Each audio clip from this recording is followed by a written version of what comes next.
and my dad is staying up past midnight. Let's say hello to my dad, Peter Bradford. Go ahead. Yeah, I'm still capable of coherent speech for about 10 more minutes. Welcome to Vermont. Thanks for joining. You've been on this radio show before. I have a couple of times. And I guess if regular listeners of the show might remember that you talk about nuclear power, although you know about other things too. But that's kind of your expertise, because you were at one time a nuclear regulatory commissioner. That's right. When there were such things, President Trump is putting an end to it. Does that job not even exist anymore? It exists, but Trump has claimed the ability to fire nuclear regulatory commissioners. Until now, it was thought that they could only be removed for cause or impeached. Trump has already fired one, and the Supreme Court has so far let him do it, although they're still considering whether he really has the authority. Oh, well, see, there you go. And is Trump, is he pro-nuclear? Like, is he trying to build more power plants? You know, there's this great political paradox around nuclear power.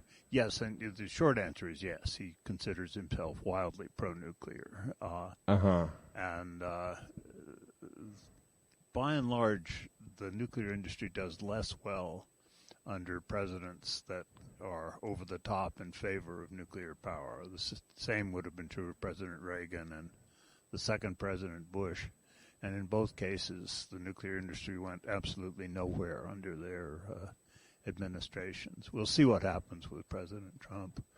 Well, what I always find interesting and about your take on nuclear power, because I do feel like it's become this new talking point, sometimes amongst progressive people, because we do have this giant new need for energy sources. And a lot of people say, oh, what about nuclear power? Maybe it's not as unsafe as everyone thought. But you have a separate criticism of nuclear power. Maybe you could tell us what that is. Well, first of all, it's not so clear that we really have this giant new need for energy sources. We've thought that before, both in the 1980s and around the turn of this century, and then much of the demand didn't really materialize. It's not so clear that the data centers are going to, the ones that are actually built are going to need the amount of energy that people are saying now that they will. But they could, and my position's always been, okay, let all the energy sources bid to supply it.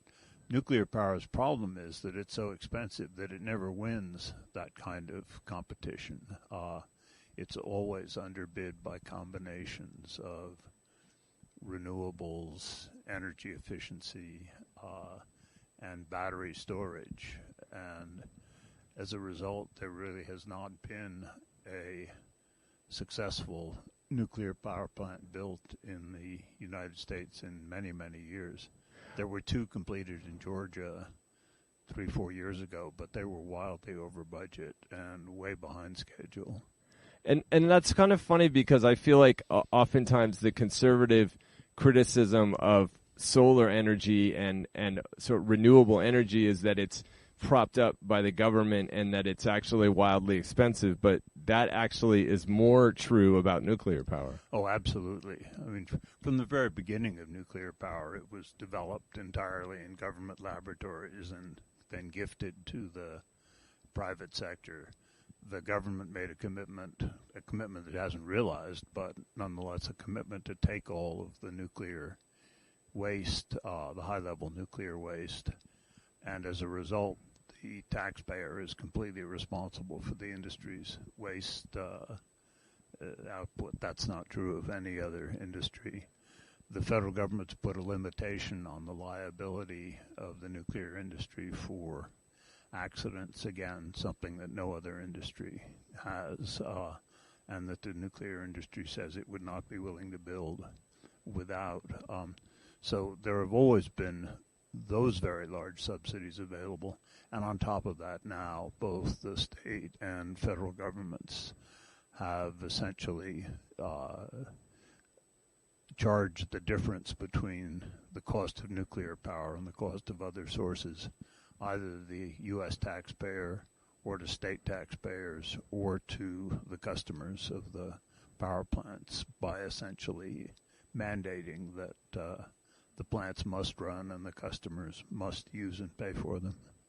So I think that's a really interesting point, and I just hope that people, if you're listening and you ever get in that discussion where people say, "Oh, nuclear power is this untapped source," my father was a former nuclear regulatory commissioner, has worked as a public utilities commissioner for the state of New York and the state of Maine, and so this is someone who actually knows what he's talking about. Let me. It's such a relief to hear you say that on at least one topic. I only say it about nuclear power. This is a text from someone that says, "Oh, hi, Dad. Oh, and Arthur. Hearing you. Oh, it's P-Town." And says, "We love to travel. Oh, it's almost season of the stick in Vermont. Yes, we love Dad." So you've got some fans out there. Nice. Thank you.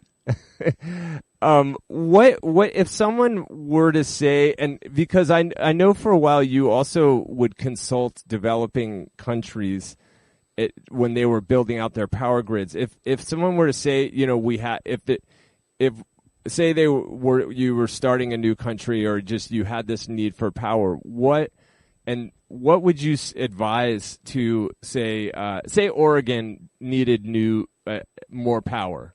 Where would you tell them to look for it? Well, I think let me put it this way: if Oregon needed anything except power, what they would do is buy it in the marketplace. They'd go look at the various choices for supplying it. If it was paper or lumber or oil.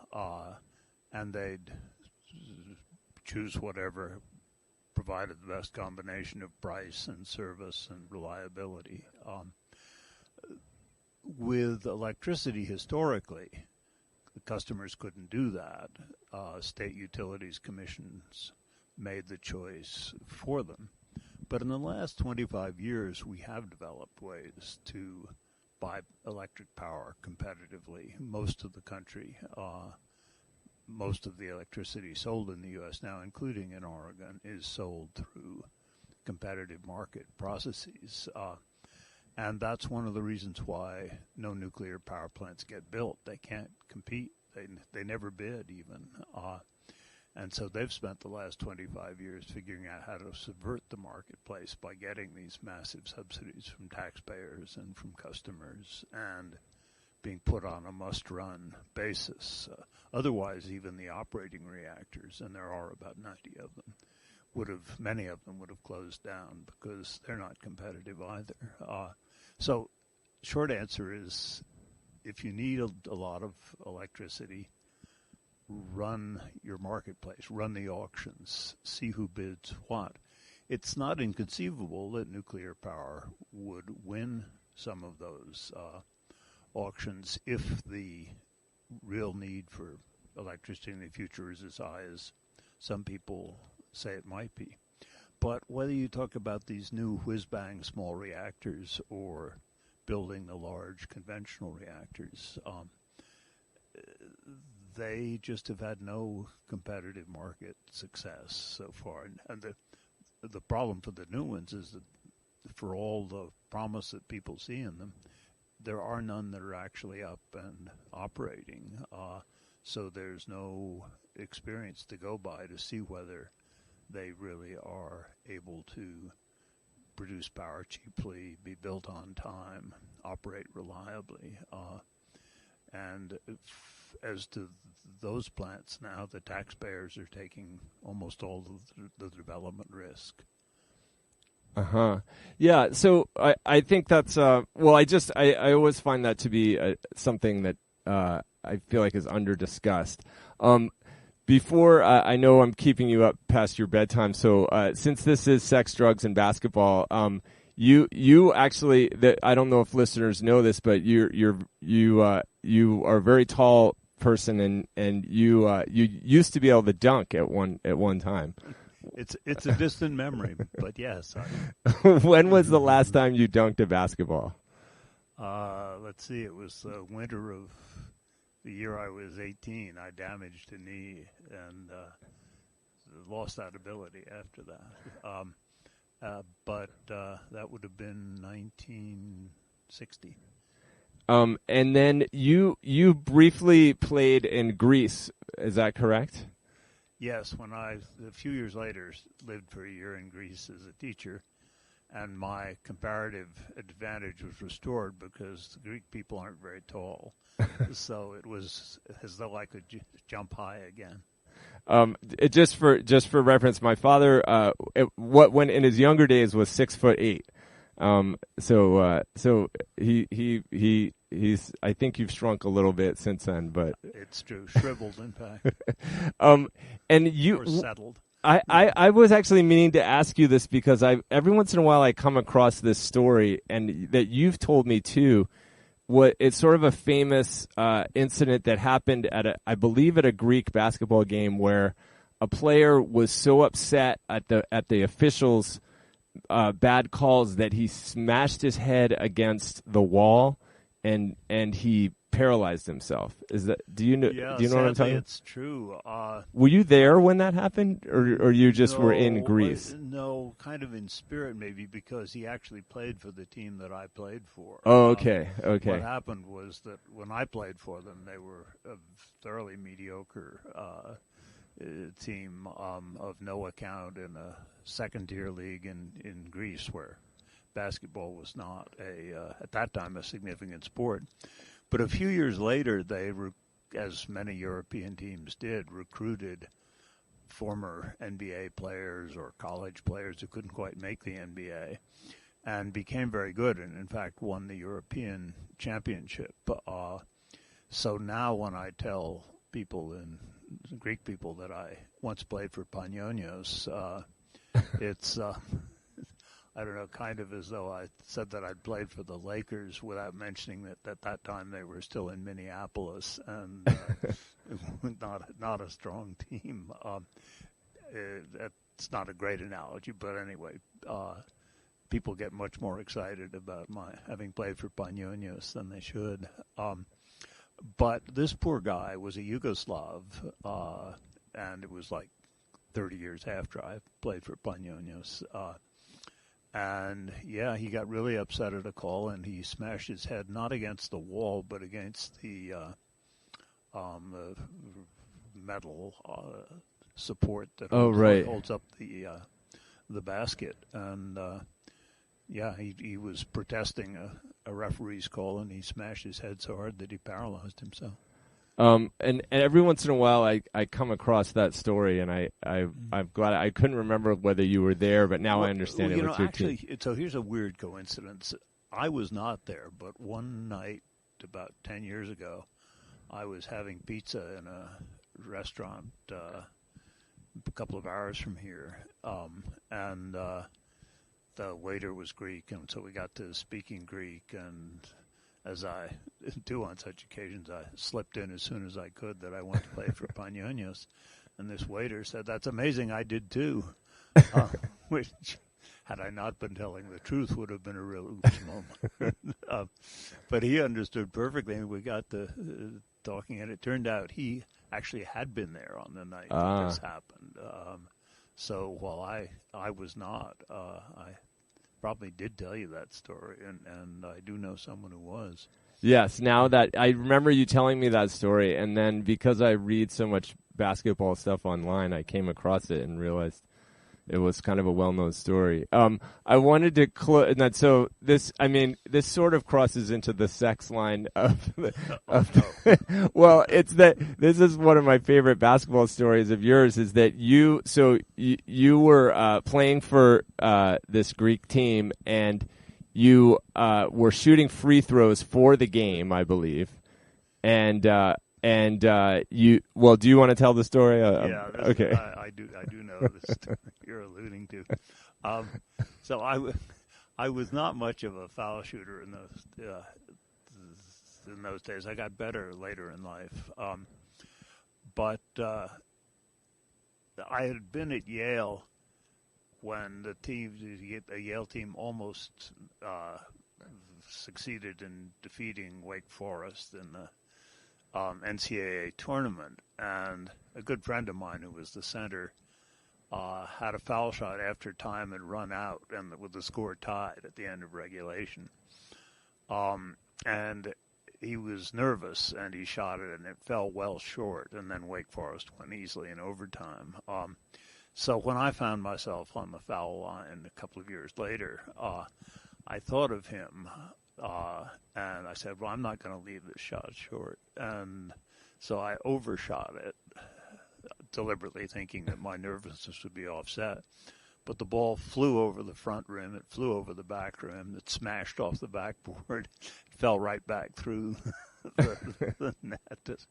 And then that relaxed me enough. I made the second shot easily. And the crowd rushed onto the court and carried me around on their shoulders, and people embraced me.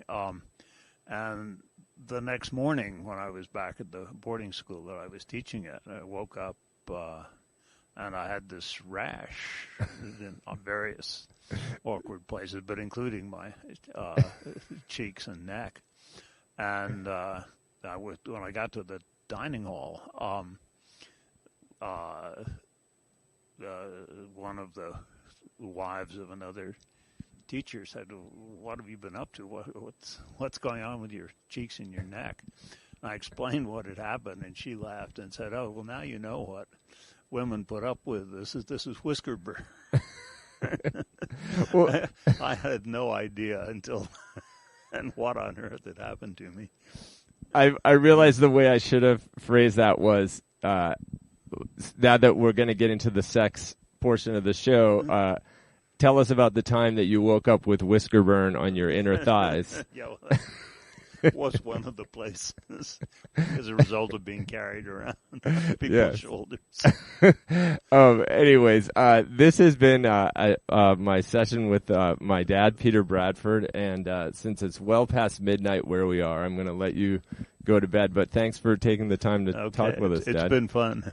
Great. Okay, I'll let you go. Good night. Good night, Dad.